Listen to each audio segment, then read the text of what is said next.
Bismillahirrahmanirrahim. Assalamualaikum warahmatullahi wabarakatuh.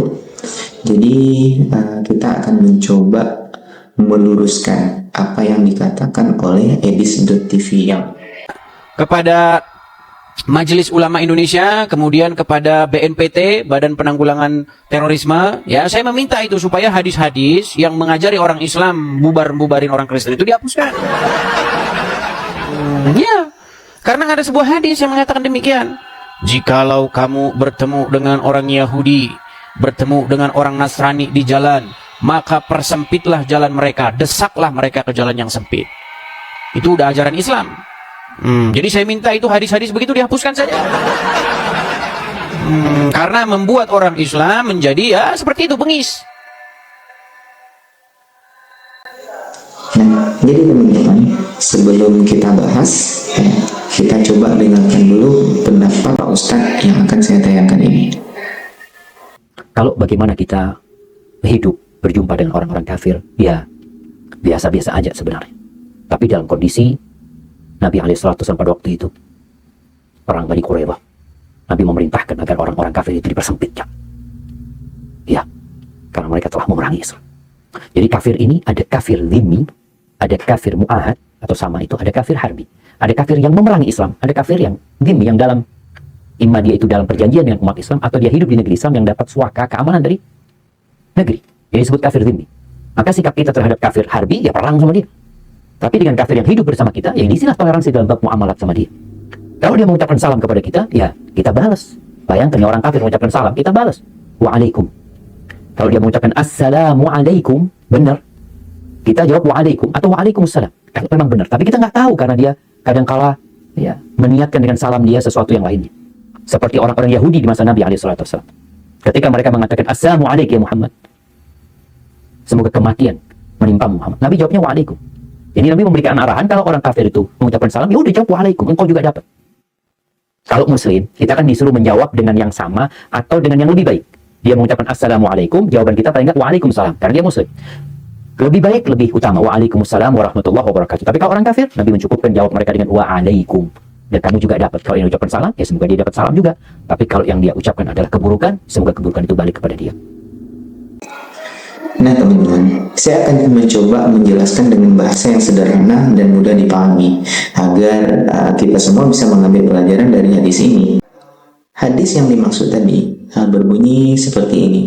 Artinya itu, janganlah kalian mendahului orang Yahudi dan Nasrani dalam memberi salam. Dan jika kalian bertemu mereka di jalan, maka doronglah mereka ke sisi jalan yang lebih sempit. Hadis riwayat Muslim.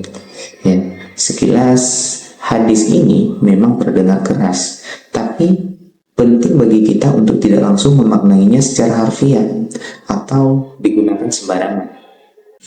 Dalam Islam, setiap sabda Nabi SAW harus dipahami dalam konteks waktu, situasi, dan tujuan beliau mengucapkannya. Karena kalau dalam Al-Quran itu ada yang namanya asbabun nuzul, ya, sebab-sebab turunnya Al-Quran. Dan untuk hadis ada yang namanya asbabul wurud, ya, penyebab adanya hadis tersebut. Jadi sekarang kita akan membahas tentang latar belakang hadis ataupun asbabul wurud dari hadis tadi. Jadi hadis ini tidak muncul begitu saja. Hadis ini berasal dari masa peperangan antara kaum muslimin dengan sebagian kelompok Yahudi dan Nasrani yang secara aktif memerangi Islam di kala itu. Mereka mengkhianati perjanjian dan juga berkhianat kepada Rasulullah SAW. Salah satu riwayat menyebutkan bahwa hadis ini diucapkan saat Rasulullah dan para sahabat hendak pergi menghadapi Bani Quraidah yang saat itu sedang bersekutu dengan musuh Islam dalam perang Ahzab. Maka dalam kondisi seperti itu, Nabi memberi arahan kepada pasukan agar tidak menunjukkan kelemah lembutan kepada musuh di medan perang. Artinya, hadis ini bersifat situasional, bukan berlaku umum untuk semua orang Yahudi ataupun Nasrani sepanjang masa. Tidak bisa hadis ini digunakan sebagai dasar untuk menyakiti atau mempersempit jalan siapapun hari ini, apalagi dalam suasana damai dan kehidupan bermasyarakat yang rukun. Islam adalah agama kasih sayang. Banyak ayat dalam Al-Quran dan hadis lain yang justru mengajarkan kita untuk hidup berdampingan, menghargai perbedaan, dan juga berbuat baik kepada siapapun, termasuk kepada non-muslim. Allah Subhanahu wa Ta'ala berfirman, yang artinya Allah tidak melarang kamu berbuat baik dan berlaku adillah kepada orang-orang yang tidak memerangimu karena agama dan tidak mengusirmu dari negerimu.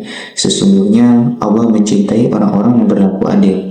Quran Surat Al-Mumtahanah ayat 8. Ini menunjukkan bahwa selama orang-orang non-muslim tidak memusuhi kita, kita justru dianjurkan untuk berlaku baik dan adil kepada mereka. Rasulullah SAW adalah teladan terbaik.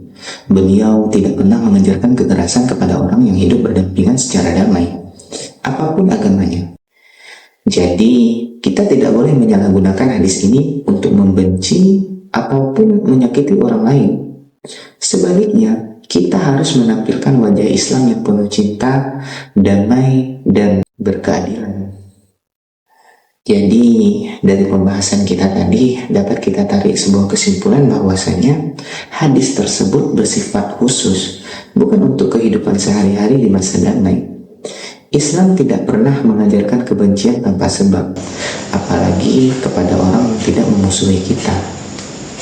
Kita sebagai umat Islam harus meneladani akhlak Nabi, lembut, ramah, toleran, dan adil kepada siapapun. Semoga penjelasan ini bisa memberi pemahaman yang jernih dan tidak menimbulkan salah paham. Islam itu bukan agama kekerasan. Islam adalah agama kasih sayang.